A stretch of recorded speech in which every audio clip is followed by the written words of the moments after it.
if you're 18 years old and anyone even younger, they are time millionaires. You have the most amount of time, and that's actually the most important thing if you want to kind of ride this hockey stick. And if you can just get it to that 30-year, 20 to 30 to 40-year time, then the wealth, it just goes straight up. All right. Well, welcome back to Dare to Raise Daniels. Today I have a very special guest on with us, a professor from Biola University. By the way, my wife's mom went to Biola, which No, is kind of cool. that's And I great. actually have a mentor who lives on the campus or just outside the campus, and he rents out his house, a room or two, to graduate students. Totally squirrel moment. But we have actually the reason we're here today. We have Dr. Shane Enete, and he is here to talk to us about finances. Dr. Enete works with students at Biola Christian, starting with, finances and how they can make a difference in this world. Sorry, I'm getting all stumbled on my words, but I thought it'd be cool if you just told us a little bit about your story starting as a kid and how you kind of headed in this direction. Yeah, no, thanks. I was born in Texas. First 8 years was Woo-hoo. Dallas. Yeah, and Woo-hoo. I had a strong Texas accent that I can get back anytime I want. All right. But yeah, no, I ended up though picking up surfing. My family they went to Dallas Seminary, but they're from California, and so Okay. I'm one of four kids, and my older sister came running over to my mom, and she's like, "Ma, I'm fixing to go over yonder." And then so my parents were like, I think it's time to go back to California. Oh my. but but anyways, another squirrel moment. We I ended up in California and just loved from the get-go saving. Saving was kind of like I'm a squirrel to bring that analogy back. Like I just love conserving anything that you give me, I'm going to kind of tuck away and try to save it.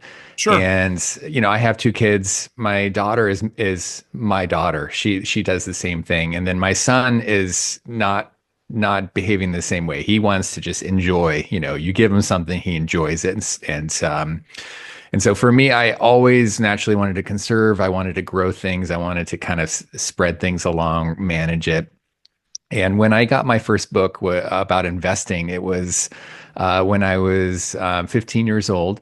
And so it was 1995, and it was called How to Invest 50 to $5,000. And they've done, many editions over the years. It's a popular book, but what it did for me was show me that this is an area I could learn about now, and I don't have to wait. And that dollar amount, 50, I was like, oh, I can get that amount. And I may have even had that amount. And so I didn't even read the book at that moment. I set the book down. My uncle had given it to me. And then I walked to a local bookstore. It was Crown Book, at that time, and then a Barnes and Noble, and then my library. And no internet, so you can't just like go online and figure things out. So I came home with a stack full of books, and basically was like, I'm just going to learn everything I can learn about this. And my heart was just awakened to all this curiosity about investing, and so I started going to investing seminars, which is how you learned. You learned in kind of together in these investment clubs. And I started going to our local one. They noticed me because I was 15, and they said, you're getting pretty good at learning this process of analyzing stocks. Would you want to lead a teen investing seminar?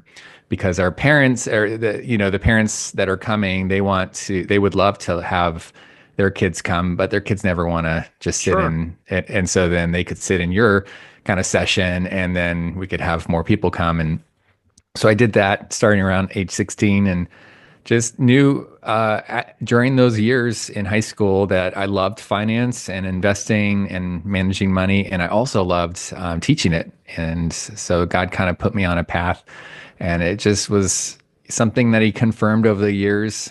Went to USC, University of Southern California, and did finance and went into the industry and kind of had this idea, let me do 10 years of kind of work, and then let me parlay that into academia. And by God's grace, that was kind of how it went. And Wow. so ended up at Biola, and I love Southern California. I love Los Angeles. It's a that you don't hear that often from people, Right. but I actually do. I love the melding of culture and the just so much culture is just created here, and so many people are here, and it's a neat place. So I'm curious because some of our listeners will we'll say 15, 16 in that age range. Without going deep into a seminar, what are some very basic principles that kids can glean or their parents can pass on to them regarding simple investing? Yeah, I'd say one of the best principles that someone could learn is this idea that of ownership and being a business person. So too often people relate to investing as entertainment and as gambling. So it's like there's bells and whistles. It's a lot like, if you play a slot machine or you're playing a video game or you're doing something, they think, oh, this is something I put my money in and it goes up or down, but it's like a game. And that's a really toxic narrative for investing. And what you should help their mindset flip to this idea of I'm an entrepreneur. I have some investment capital. I have some money that, the way products and services are created is someone has an idea for something that's help our culture. And so then the people with ideas often don't have the money to help kind of bring that idea to fruition. So they need investors who have the money but don't have the ideas. And so it's a beautiful matching process where people who God's given the idea to serve and help culture, they're matched with investors who God's given some surplus capital, some extra money, and so then there's this neat relationship happens where you use your surplus to help fund goods and services that meet the needs of the culture and the community. And that process is a long-term process. It's not a short-term thing, and you're not doing it just to make money. You're doing it because you have some extra money that you have a purpose for. You're thinking like this money, it's not just for the purpose of growing more money. There's some kind of idea of how you want this money to be. For most people, they grow money over time, a little bit of their surplus in order to manage their elder years. And so there's a mission, and then that gets implemented out into the marketplace. So as an investor, as an owner, you're thinking about what productive assets am I helping to create, and how is this money, my savings, how is it going out and blessing the world, versus the other mindset, which is let me find people seem to be making money. What's the cool hip thing? Where can I put money and have it go up? I just want more money. Oh, that's a nice looking car. Oh, those are nice looking shoes. Let me figure out. Oh, it's crypto. Crypto seems cool. Let me just buy that and hope it goes up. Oh, it's gone up. Great. Now I can buy more stuff. Like that's a much different mindset. Sure. So basically, you're saying step one is the evaluation of what you're doing. Where money is a treasure. If you're playing it like a game, it'll go up, it'll go down. You may make a whole lot of money, you may lose a whole lot of money. But if you're playing it like a game, that ends up being more on the toxic side than if you're taking the long-term approach of saying, okay, as I intentionally look out here and say, okay, I have 50 bucks. All right. I can't necessarily make some guy's idea come to life with 50 bucks, but I can look at maybe the stock market or something like that and say, okay, well, we're heading into this season and this particular company is making a difference. And so I'm going to put it into that. Is that kind of correct? Yeah. Or And so, yeah, first the mindset, which you addressed well. And then second, once you're starting to think like a business owner, then you're like, well, what goods and services am I using now? Do I like? So my kids, I wanted them to start seeing how investing works. So we brainstormed, what do you like? They're like, oh, we like going to Target, oh, we like Nintendo. And so we just I gave them a little budget to buy a stock, and we ended up buying some shares of Nintendo. And I just want that. And then, I put in some guardrails like you can't sell this thing. You're an owner now of Nintendo. You are invested in the products and services they're making. And so if you like what they're doing, you can participate in that. And it's a really exciting thing to be a business owner. But you don't give someone money and then take it back, you want to be a business partner with them over a long period of time. So it's kind of the next step is to think what products do you enjoy, and then see if you can take part in that. Something else that just popped in my head is, so the decimal point is critical where it's located. But for example, let's say that we have a kid and he has $5.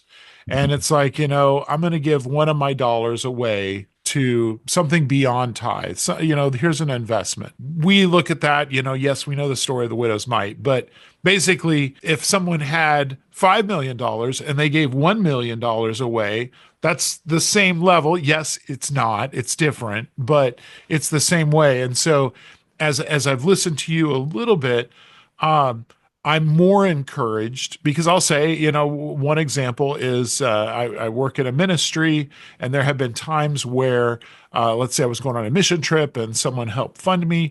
And it was fascinating that it often wasn't the people that you thought would be the ones who had the extra that assisted you, but it was the people who it was more actually a widow. And Mm. you're like, oh man, no, you need to keep that and God will provide in a different way. And yet, no, I want to give this to you, which is pretty incredible. But long story short, so we're having the mindset of focusing on something that we're investing in as a business owner so that we can long term help, but we're also being helped possibly down the road.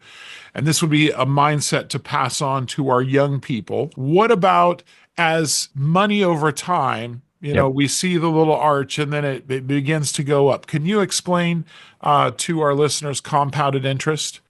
Compounding interest is what captured all of my imagination. It's what got me in to finance. There's something, I mean, it's to me, so Albert Einstein called it the eighth wonder of the world. It's a marvel, and people don't quite recognize how powerful exponential growth is.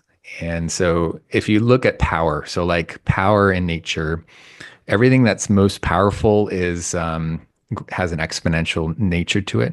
So the way humans are born, the cells grow exponentially, and the way stars are formed, our whole galaxy, like God just uses it. And then on the flip side, when there's power, there's also a negative to that. So diseases, the way they spread, is an exponential function. And interest. So we have, well, and let me just a good example. So Jesus knew all about this power. So he's like, all right, I'm going to change the entire world, but I only need 12 disciples, like because of the way, when things compound on itself. So with money, you have the same exact function. And what it is, you put in some money, let's say $10,000. And if you allow it to grow, on average, the stock market earns 10% over the last 125 years or so. And so then if you just kind of like leave it in there, forget about it. It's one of the most time-tested ways of growing money, is just to forget about money, just let it grow. And it earns a certain amount of money, about $1,000 the first year. And if most people think in a linear way, so they're like, oh, I'll just earn $1,000 per year. But what they're not recognizing is that thousand starts earning interest, and so the interest has babies, and that those babies have babies, and so the $1,000 that earns this extra $100 the next year, and so then it's 1,100, so it's 2,100. That's there. And when you begin with an exponential function, it's like a hockey stick, and so it looks just like it's growing in a normal kind of 45-degree line in the beginning. And so it takes, like, let's say 5 years or so for it to start to look different. And most people's patience is so small that they never get past that 5 years. And so they never quite see when a line starts to go and starts to do the hockey stick. When it starts to curve, it goes vertical. It goes straight up. And if you can imagine, the only equation here is time. It's the only powerful variable here is time. It's not even really the interest rate or the rate of return.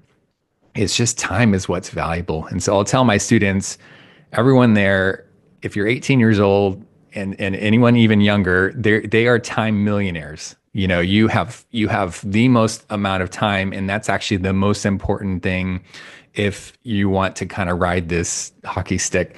And if you can just get it to that 30-year, 20 to 30 to 40-year time, then the wealth, it just goes straight up. It's like, Right. and so if you have something grow linear, let's say you start with 10,000, it gets to 70,000 after 50 or 60 years. And that's nice. Like that's a sevenfold return. If you just kind of instead let it grow exponentially like it should, same return, it goes to 3 million. So it's 70,000 or 3 million. And so there's no comparison. It's like it's just and, That's and fascinating. and what I love is it's no work. Like I'm not doing anything. Right. And so I love, like, I have a little bit of I just love things that do things when I'm not having to do it. So I'm not handy at Yes. all. I just want things to get done, and all I have to do is, it's kind of this lazy genius idea where I want to just put the money in and trust the process, and really it's patience is what creates the growth. And but you also need to plan, and so you can start later, you can start in your 30s and still get it. It's just and I tell students they don't have to like freak out about this, but as long as you get it going, and Right. then have this long-term perspective, just ride that curve. It's an incredible, powerful thing. But I also will put a big caveat here that there's an even greater exponential growth that you can invest in, and that's God's kingdom. Because God's kingdom starts as a stone that then becomes a mountain that then overtakes the whole earth, as Daniel talks about. And so that there's nothing greater than that. And when you are generous, and when you're giving to the church, and when you're showing off God's generosity, all of those are investment dollars into the kingdom.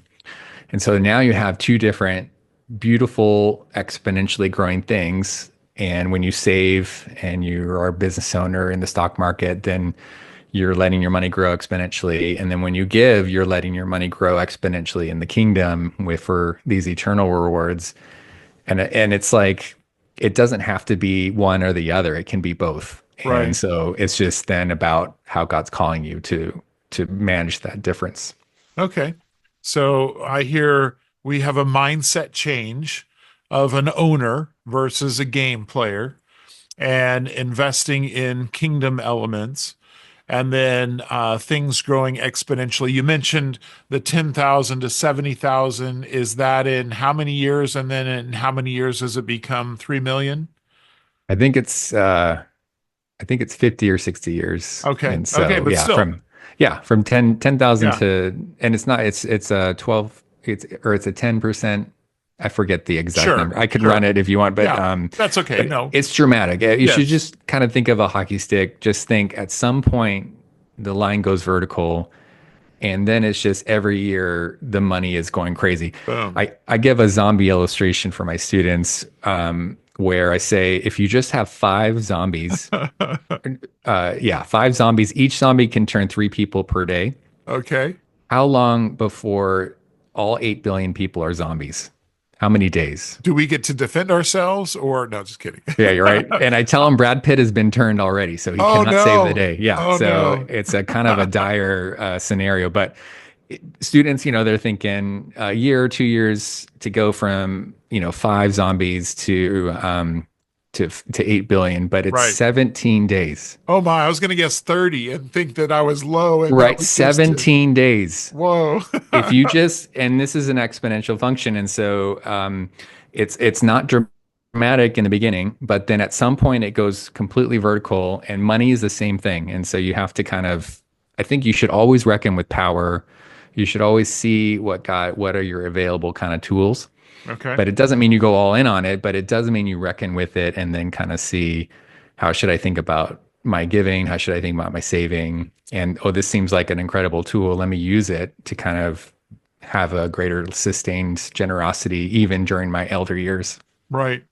So just today I was talking with a young man, newlywed, they have a new baby, and he said, uh, I go to work, I come home, I'm really tired, but I want to do the best I can, single income, the best I can to spend time with my wife and my new baby.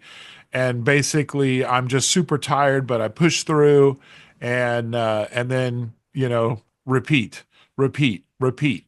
And so he's discouraged in his cycle. And Mm. he is young. He does have the time, that is out there. What would be your advice to him of, okay, you're in this track right now, but you have the one asset that everybody wants. You have time. Yes, you're investing it in your family, which is wise because he's like, I don't want to get another job because then I'm away with my family, which the whole point is to be with them. So, what would be, you're sitting down with coffee and he tells you that, what would you say to him? So he's saying he's feels He's, like there's no margin, yes, there's no margin. financial margin, Correct. And and he's so kind of in just a cycle of just making it work. and his income is just enough to pay for his daily expenses. Correct. Okay. Correct. And he is actually a fairly shrewd. He's not a spender of just, going Yeah. to Starbucks twice, Yeah, yeah. whatever. Yeah. Yeah, one process that's really helpful if you want to create a little more margin, start to get some actual progress, is to use digital envelopes. Okay. And so I don't know what his kind of budget situation is, but the biggest enemy to spending is kind of unmarked money. So unmarked money, whether it's a paycheck or a tax refund or gifts, if it just sits in a checking account or a savings account and it's just like some lump sum, it's kind of free for all. And so when people spend money out of their checking just as it comes in, then it's basically shoot, then aim. And so they're kind of spending and they're just kind of looking backwards to see, do I have enough? And then they're kind of they stress out if their checking account balance gets low. And then they're usually like, oh, it's bigger than I thought. And then they'll spend more. And all of that creates a cycle of dependency to where you just are basically like most Americans, I think it's 60% live paycheck to paycheck. So, or slightly less to where they're, using debt. Average credit card balance now is hit 7,000 per American household, which is just Wow. insane. Yeah. So the way to kind of break that cycle is with the same amount of income, you get on a budget app. So there's all these budget app services. I use YNAB, which is you need a budget. That's what it stands for. FaithFi has a great one. It's a Christian app. But you just want to make sure there is a digital envelope system. Okay. And so then what you do is you connect it to your checking account, or at least you don't have to connect it. You just put in, or you can connect it, and then it just brings in your transactions, and then bring in your credit card if you have any, or any savings accounts. So you have all your accounts in one place. It'll pool all that money together. So then it'll show that you have this amount of money to allocate into some envelopes. And Okay. so let's say you have $500 in your checking and $1,000 in your savings. Then it'll say, all right, there's $1,500 that need to get placed into some envelopes. And so then you place them digitally. So you can have some for groceries, some for gas, some for, I don't know, retirements. And and then as you go about spending, you spend out of those envelopes. And so you want to switch from shoot aim to aim shoot, so that right now every time I get paid at month end, the two paychecks kind of get allocated into envelopes for the next month. And so we have a general rule, like we don't want to spend out of we want to make sure there is money that's been designated before we spend it. Right. And so as my wife and we're on the same app, and so she looks at the grocery envelope quite a bit, and we're a single income household as well. And so she'll just go as she's walking to the grocery store, she's walking to Costco, she opens up the app, she looks, she says, this is the amount of money left in the groceries budget. If it's less than she expects, then she'll shop a little bit less. If it's more, then she'll know she can buy a little bit extra meat, or do something Sure. fun, or she can now buy an egg. All right. Whoa. Whoa. But so I think it's just another kind of mindset shift where let's say ahead of time where we're going to spend our money, and then we'll make adjustments, because as the month progresses, things happen. but you're always looking ahead. You're always kind of planning a little bit ahead. And then, one time a rock climbing gym opened up near us, and we had not budgeted for rock climbing, but our kids were super excited. And so we were driving, and on the drive over, my wife was driving and I was looking at our envelopes, and I was saying, all right, we want to do this. Where should we grab money from?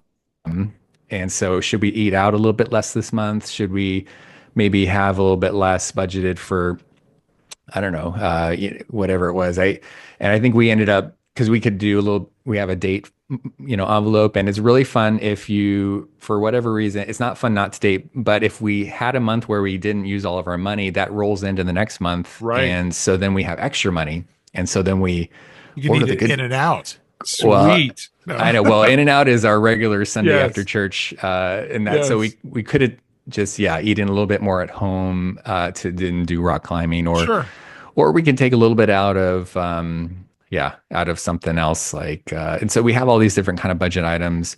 And again, when you are thinking this way, it creates a natural margin, and then when you can see, and you'll actually end up spending less because you become more self-aware of what you're doing, as you track things, and then you also can respond better, so that you're already planning now, and so the goals you set can be a little bit easier to execute, and then you'll start to see some progress. So I want to ask you another quick question. I heard you briefly talk about being grateful while you kind of do your quiet time, and that is keeping track of your expenses. Can you Yeah. explain that a little bit more? That really sounded fascinating. Yeah, so you can call it a money quiet time, but another fun word is a financial gratitude journal. And so I've done research, along with some other colleagues on this. And if gratitude journals, what most psychologists have been showing is an incredible tool to, if you want to be more grateful, just have a journal and write down things you're thankful for. And we did one where we had an experimental group write down financial things they're grateful for each day. And as people did that, that group had higher well-being. Had more financial satisfaction. There was quite a few things that ticked off for that group, versus a control group that wasn't. That was just either not writing grateful things or writing like just things they were thankful for in general. Sure. But it was powerful to actually. It's because you go out of the world script, which is to kind of always be grumbling about money. And so for me, it just takes about 3 minutes a day. I'm connected. So in YNAB, I have all my banking, and I have a credit card that I use. I pay off the same day I use it, but the transactions come in, and then I just categorize them, and that's the moment. So we went to In and Out this last Sunday. That'll post on the app that evening or the next morning, and it's usually in the morning, and I weave it into my quiet time. And so I just open up the app, In and Out will pop up. I categorize it as restaurants, and that's the moment I get to express gratitude for the Lord, and because He provided a very good daily bread. That was like an excellent bread, right? Because it's a double cheeseburger. I mean, and you guys, Animal style. I know they have it in Austin. I don't know if they've reached Sugarland or We have been Sugarland. that's. Oh yeah. I have mixed feelings about this idea of Texans getting Spreading access spreading to. the love. Yeah, but I'm glad you get to enjoy In and Out. Okay, well, I'm glad that you can be sacrificial there. And our business school has been training all the executives at In and Out, Oh, and wow. I'm hopeful. They've been doing basic stuff, MBA kind of work, and I want to train them in finance. And so my big goal is to be able to know the CEO, Lindsay, well enough so that she knows my name, and then I could just name drop her all the time. So I'm name dropping her without even knowing her, but the goal is to have that much access to In and Out that I can say that I know the CEO.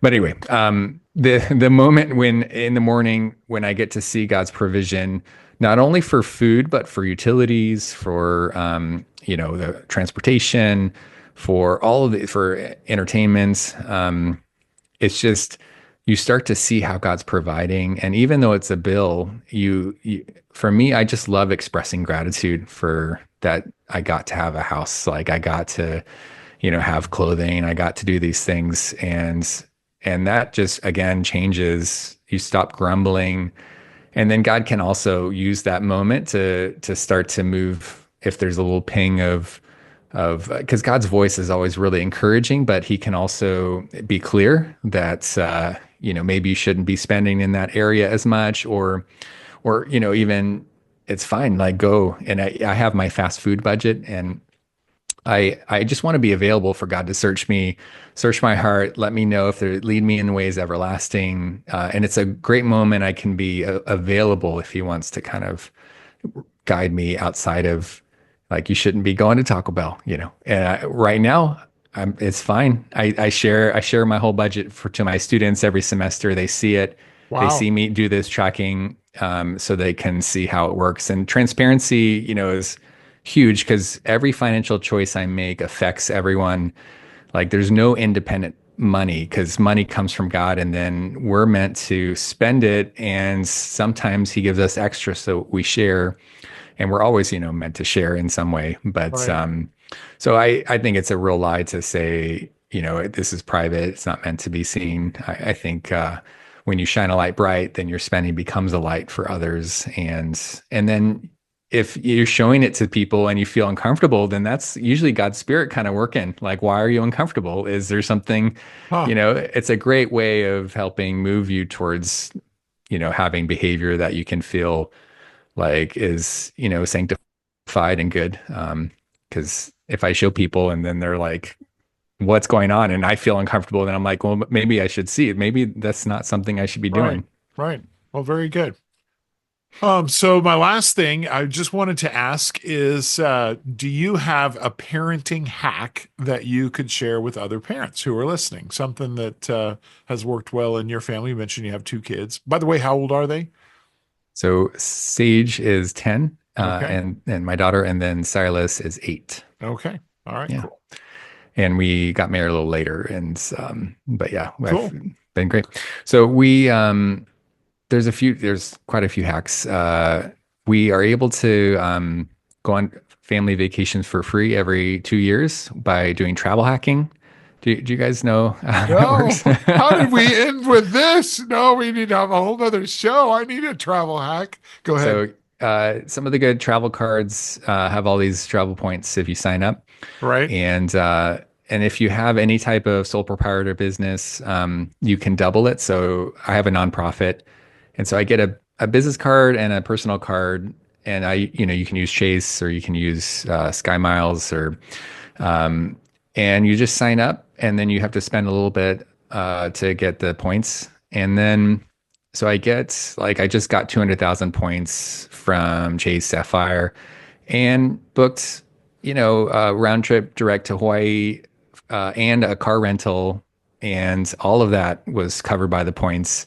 So we're going to be in Hawaii for a couple weeks, and I'm staying with a friend. So basically, it's almost free for us to be in Hawaii for 2 weeks. And for my 10-year anniversary with my wife, we went to. So in California, the thing to do is to go to Hawaii, and so we went to Kauai, and I did that. It was free as well in terms of all the airfare.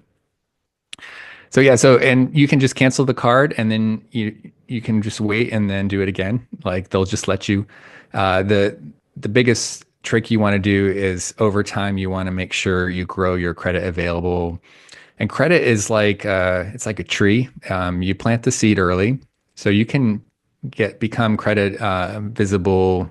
You can get your kids credit visible, as young as 10. Just make them authorized participants of your card, and you never want to use it. So you want people to give you lots of available credit, but never actually use it. And if you do use it, you want to, pay it off that same day. Like, don't wait till the end of the month. Okay. And then every 6 months, just ask for more credit. And I've just done this through my life, and I have about $200,000 of available credit. And so I could literally buy a house on a credit card, and Wow. I don't use it. And so as long as I use less than 1% of that. And so I'm getting cash back. And then just every couple years, I open up a bunch of travel cards, get all the points, book the flights and the car rentals, and then cancel the cards. And my credit score never goes down, because I've built up such a foundation. Right. And so it's, mid 800s, even after travel hacking. Normally, if you open up a lot of cards, that'll hurt your credit score. Right. But yeah, I'd say just, yeah, get your kids credit visible, get them growing their credit available, and then get your credit available so that you'll never use more than 8% of your available credit. And then that'll get you a score in the 800s. And then you can just start booking, and I loved Chase Sapphire's experience is really good. And Okay. That's so, one you'd recommend is Chase Sapphire. yeah. Any others? The Delta Sky Mile one, the American Express is good. And that one's just a little more limited. Okay. And it depends on the airport that's near you. And, but it's just nice. You just call up their travel concierge. They'll book everything for you. And yeah, and then it's all free. Oh, wow. And so yeah, so I'm just like, yeah, let me keep doing it. And we have friends that go to hike in Switzerland every year, and they always do it for free because of the points that they're earning. It's called travel hacking. You Okay. can kind of look at the threads about it, and Okay. it is a literal hack, in terms of the term. That is But a literal hack. That's exciting. I want to go play. yeah, it's fun. And yeah, you just have to have done the work to build Sure. the available credit, and just don't use credit. I mean, use them to get the points, but never have an outstanding balance. Like keep that balance. If I just once a week is when I actually pay it fully off, Okay. just for time, and it Yes. doesn't matter. But I tell students like, open up your card, use it for something really small, and then as you're driving home, as long as you're not driving, just pay it off right then or when you get Okay. home. Like, and keep your balance really low, but keep them wanting to give you more and more credit over time. All right. Well, I really appreciate it. This has been very fascinating. And to my listeners, also, Dr. Shane Enete is a surf instructor as well. And I would love to learn more about that. So 45 minutes away, we have Galveston, Nice. the Yeah. Gulf, and there are days where the water's totally flat, but there are days where it's moving, and I see Yeah. people out there surfing. So, Yeah. No, I grew up going to Galveston when I was in okay, that's Texas. right. Yeah. Okay. All And right. the oil people surf those oil rigger wake. Yes. Yeah. Yeah. Nice. It's All good. right. Well, I thank you so much for your time. And this has been a real blessing. I learned more than I anticipated. We talked about a bunch of different things. So I really appreciate it. And then the Money Storybook Bible, just to kind of briefly Yes. mention that, I have a podcast where I'm going through 24 different Bible stories to teach your kids about money through the Bible stories. And so 3 episodes are available through Spotify or Apple Podcast. And then each Friday I'm going to drop a new episode. And And it's it's pretty cool. Your kids are on it as well, yeah. which is really Mhm. neat. Yeah. So it's super So fun. I highly recommend it. I'll put that in the notes as well. You also have some books. Do you want to highlight any of those? Yeah, my book Whole Heart Finances is yeah, book of the year last year from the Institute of Christian Health, and just walks through, it's a Jesus-centered guide for managing your finances with joy, and just how do you think about saving and giving in a cohesive way that draws you near to the love of God and not farther away. Okay. All right. Well, I really appreciate your time. And for those of you that are listening, we'll look forward to talking with you again next week. Have a wonderful week. God bless. We'll see you soon.